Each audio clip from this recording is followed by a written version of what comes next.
And I heard it's even maybe more than 20%. So eventually they want to get out of there too because they're losing money.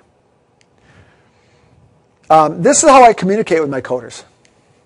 I had mentioned the Word doc stuff. The date on this is 7709. It says SPB send. I didn't even put it. Didn't even do it right. Send button profits. I didn't even spell it right. So this is the first look and size of send button profits. This was how I originally sent in the very first doc, to have them to know the look, the size, how I wanted the side columns. Here's that screen capture. All I did is I used Snagit. I took that picture. I put in a box. I put in arrows, telling my guys, log in and check it out and do this and that. That's all I do. There's nothing magical about it. And that was the start of this big monster idea. And then all I do is I keep adding more. So what I do is I just have a new doc.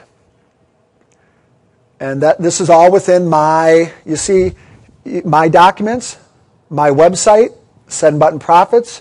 I've got a changes file. I've got a changes sent file. And then I even had to create a changes before a certain date because I had so many of these in one doc. That's the whole idea of being organized we had mentioned earlier. Those are the different changes on that site. And we just use it's called Mantis. I don't know if it's open source. It's a bug tracking script. We've just found that that's the best way to communicate. You make a new ticket. You can upload things to that ticket. So a Word doc. It lets you know if it's, you can rate how severe the issue is, if it has to be done right away, or if it's just average importance. You can assign it to someone. In our case, what I do is we assigned it to, it's a pull-down menu, all the coders' names in there. We just put ghost means we don't know who's going to get it. And that's how I put every single one. I assign it to ghost, then they decide who's best at it, and they take that job for themselves. Then when it gets done, or you can put notes in there, and you can go back and forth, kind of like Gmail, how it stacks everything. You can see what all the notes are. You can add more documents if you want, and then you can ask for feedback, so they can send. And the system sends me emails every time, so I know that a note has been added or feedback is needed, and that just goes into my Gmail account, and I click there, and I go to here, and I go down to notes, and I see what the question is, and I answer it. And then when it's done, it's just the status is changed to resolve. And it's a pretty simple system. We've tried Basecamp and other things like that.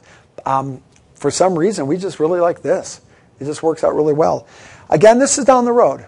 Maybe make a little note to check out Mantis. I don't know if this is a open source type thing or if my coder had to buy this. This is on his URL, but it works for us. Tips. Don't hire part-time or full-time people until you're making money. You want to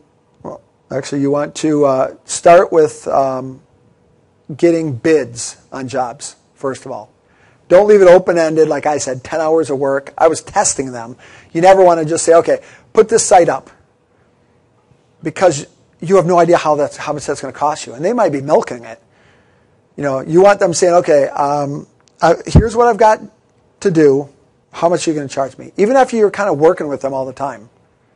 You want to find out prices for every single thing. It's like a contractor. You don't want to give them, you're putting on a new addition on your house. You don't want to give them an open checkbook. That's not good. You want them to bid on the job. Don't start with ideas that are too big. You're maybe not in a situation to pull it off yet.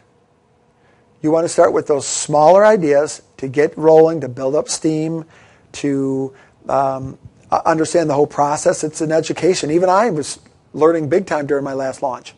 I mean, each time I launch, it's bigger and bigger. Had I launched my current site 2 years ago, it would have been a disaster.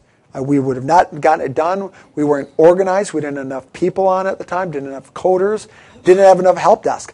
We had 3 people in my office just worrying about help desk tickets. The first time I launched my site, Secret Article Converter, No help desk. It was horrible. Man, I don't even know how many. The system, we were so busy, the system was not sending off emails for people's login information. So we were getting people emailing us. Then I was getting people emailing because I hadn't responded to the first email. And it was just one big mess. We were running, I went 24 hours, got an hour of sleep, went another 24 hours, got like 2 hours of sleep. It was not good. I wasn't ready for it. So sometimes you can not be ready for success. So don't, put those big ideas off. You want to start making money too. Get some cash flow going. I mentioned about always getting quotes for jobs. You will hire some dumbasses. I'll tell you that right now. It's going to happen. Your job is to keep the bad hires to a minimum and fire them quickly. Don't keep working with people that are getting on your nerves, that aren't communicating. Cut them loose. The best thing to do is possibly hire 2 people that you can always be working with. Like I've got a couple different, and this happened, Send a Button Profits. I paid for a site. I've used the guy like 3 times for other sites. So I sent in and I'd already bought the package a while ago, sent in the ideas. Here's what I want for I Am Guru University. That was one of the upsells.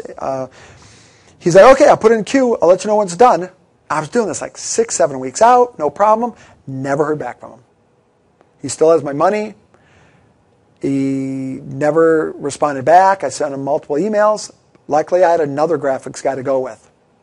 That other guy, I was testing a new guy. The new guy what I did is that guy fell through. I quick hired 2 more people. One guy I had done before. Another was a brand new guy. I had them both make the sites. So I bought 3 times.